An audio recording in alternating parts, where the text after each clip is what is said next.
6 waktu Indonesia Tengah.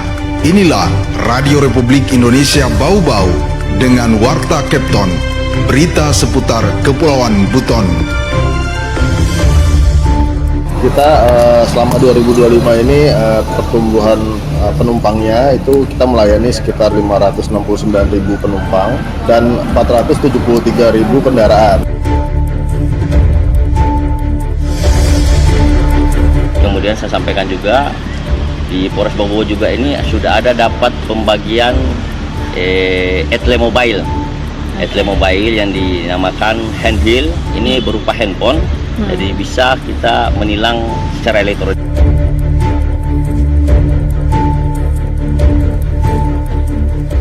Selamat pagi dari kawasan Limbawolio, kami sampaikan pokok-pokok berita. PT SDP Indonesia Ferry Cabang Bau-Bau mencatat jumlah penumpang dan kendaraan yang dilayani sepanjang tahun 2025 menurun dibandingkan tahun sebelumnya. Satlantas Polres Bau-Bau mulai gunakan etle mobile pada operasi keselamatan ANOA 2026. Inilah Warta Kepton pagi selengkapnya hari ini, Kamis 5 Februari 2026, bersama saya Waode Sabaria.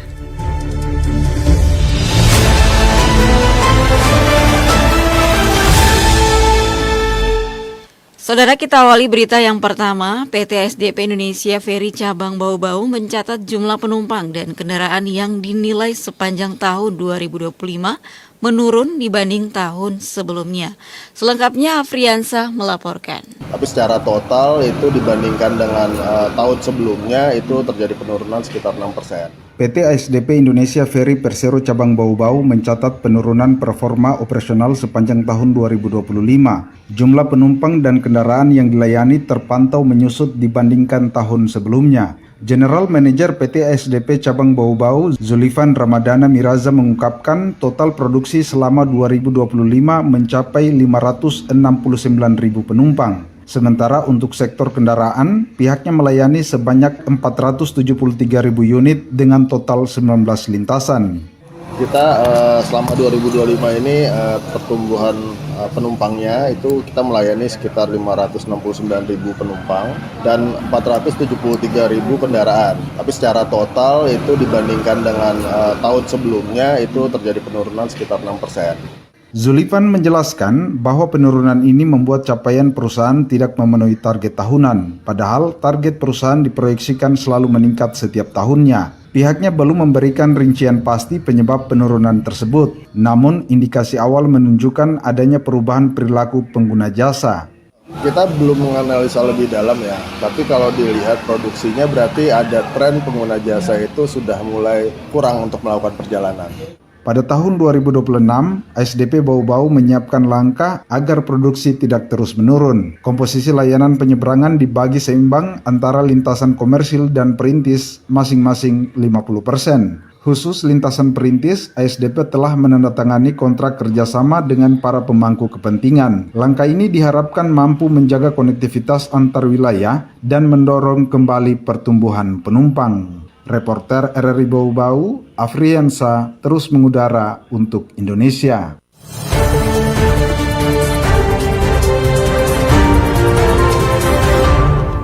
Kita ke berita berikutnya. Satlantas Polres Bau-Bau mulai gunakan etle mobile pada operasi keselamatan ANOA 2026.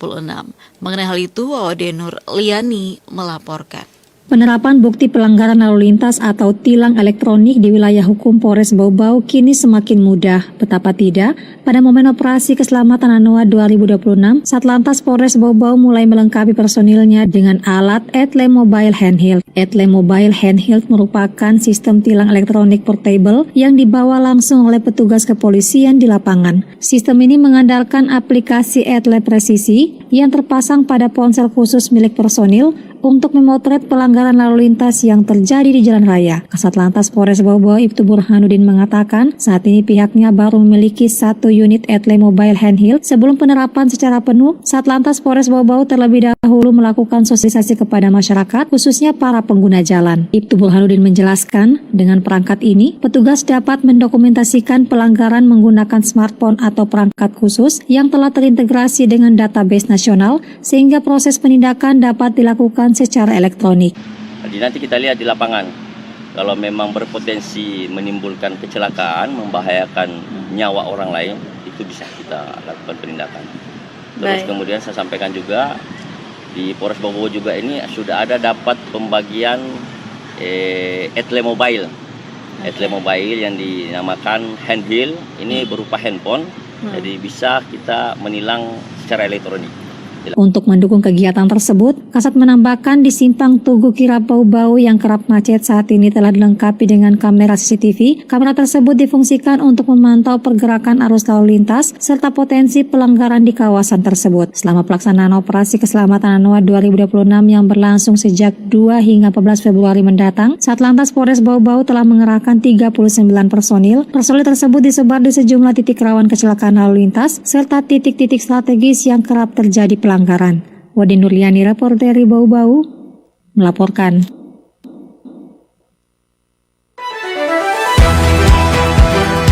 Anda sedang mendengarkan Warta Kepton, berita seputar Kepulauan Buton. Masih di Warta Kepton pagi dan kita ke berita lainnya. Pemerintah Kota Bau-Bau salurkan bantuan sandang pangan bagi korban kebakaran di Kelurahan Lamangga. Bencana kebakaran pada Selasa dini hari tersebut menghanguskan satu rumah semi permanen. Tidak ada korban jiwa namun kerugian ditaksir ratusan juta rupiah. Hairul Mulku melaporkan. Paling tidak pemerintah hadir di tengah-tengah masyarakat pada saat seperti ini. Harapan kita semua tentunya pemerintah hadir pada saat masyarakat saat seperti ini. Pemerintah Kota Bau-Bau menyalurkan bantuan kepada korban kebakaran rumah di Lorong Penerangan, Kelurahan Lamangga, Kecamatan Murhum pada Selasa sore 3 Januari 2026. Bantuan tersebut diberikan sebagai respon awal pemerintah daerah terhadap musibah yang menimpa satu keluarga. Sekretaris Daerah Kota Bau-Bau, Lawade Darussalam mengatakan, bantuan disalurkan melalui Dinas Sosial dan Tenaga Kerja sebagai bentuk kehadiran pemerintah di tengah masyarakat pasca bencana. Ia menyebut kebakaran terjadi di kawasan lorong sempit sehingga membutuhkan kesigapan ekstra dari petugas pemadam kebakaran. Ia menjelaskan kebakaran yang terjadi pada Selasa dini hari tersebut menghanguskan satu unit rumah semi permanen yang dihuni satu keluarga, terdiri dari seorang ayah dan anak, sementara ibu telah meninggal dunia.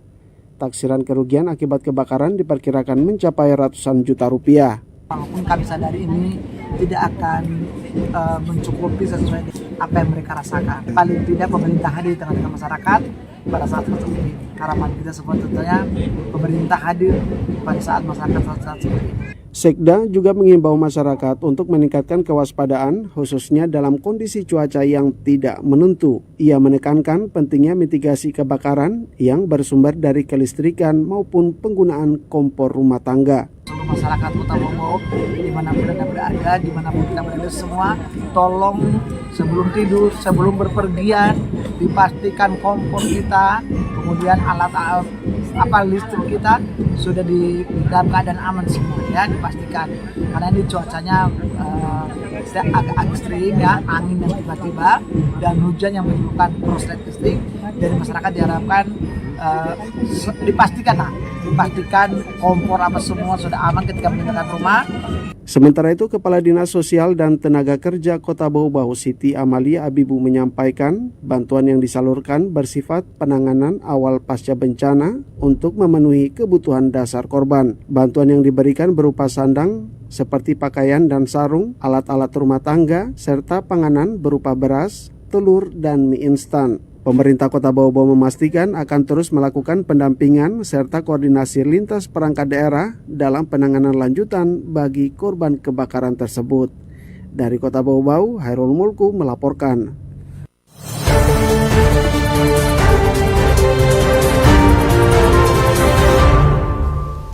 Kita ke berita yang terakhir. Sepanjang tahun 2025 kasus demam berdarah dengue atau DBD di Kota Bau-Bau tercatat mencapai 120 kasus.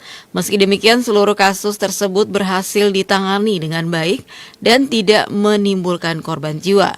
Kepala Bidang Pencegahan dan Pengendalian Penyakit P2 Dinas Kesehatan Kota Bau-Bau, Yuslina mengatakan, keberhasilan pengendalian kasus DBD tidak lepas dari kerjasama lintas sektor serta partisipasi aktif masyarakat. Menurutnya, penyebab utama Munculnya penyakit demam berdarah adalah lingkungan dan sanitasi yang buruk yang menjadi sarang serta tempat perindukan nyamuk. Yuslina juga menambahkan kasus DBD paling banyak menyerang anak-anak dan usia produktif. Sebaran kasus tertinggi umumnya terjadi di wilayah perkotaan dengan kepadatan permukiman tinggi, khususnya kawasan yang dekat dengan timbunan sampah dan saluran drainase. Ia juga menjelaskan tren kasus DBD setiap tahun biasanya mengikuti musim pancaroba dengan lonjakan tertinggi terjadi pada bulan Januari hingga April. Untuk menekan peningkatan kasus DBD, Yuslina mengajak masyarakat meningkatkan kewaspadaan dengan aktif melaksanakan pemberantasan sarang nyamuk atau PSN 3M+, yakni menguras, menutup, dan mendaur ulang barang bekas, serta langkah pencegahan tambahan lainnya. Dinas Kesehatan melalui Puskesmas juga membagikan larvasida kepada masyarakat secara gratis sebagai bentuk pengendalian populasi nyamuk.